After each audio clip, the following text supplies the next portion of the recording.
Noi rappresentiamo imprese, ma dietro le imprese soprattutto ci sono persone e famiglie. Famiglie artigiane dove il valore dell'esperienza non viene messo in un angolo, anzi valorizzato anche nell'età del pensionamento. Età d'argento, si diceva un tempo, dove l'assistenza e la sanità diventano indispensabili. Ecco il perché della presenza del numero 1 dell'ULSS Trevigiana all'incontro organizzato dai pensionati di Confartigianato Treviso, direttore generale che ha spiegato il futuro della sanità trevigiana, puntato in particolare sull'innovazione tecnologica. Un investimento sulle nuove tecniche chirurgiche, un investimento sul potenziamento degli ambulatori, grazie anche ai nuovi LEA che andranno ad aprire e ad ampliare le prestazioni che la sanità veneta darà ai cittadini di Veneto, in particolare agli over 75. Quasi 8.000 soci per il gruppo pensionati di Confartigianato che hanno posto al direttore generale dell'ULSS Trevigiana diverse questioni da affrontare per permettere non solo agli artigiani a riposo ma in genere a tutti gli anziani una vita serena. E soprattutto anche per essere informati sulla prevenzione,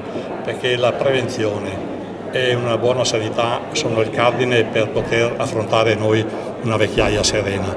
Perché lo sappiamo tutti che la vecchiaia è una malattia che è difficile da guarire. Ma non sarà l'unico incontro organizzato dagli artigiani trevigiani. Mercoledì a Vittorio Veneto al centro ci sarà il caleidoscopio d'azienda, ovvero il frutto dell'artigiano del suo rapporto con i clienti a quello in famiglia, con chi ha passato loro il testimone con un chiaro messaggio da parte dei pensionati.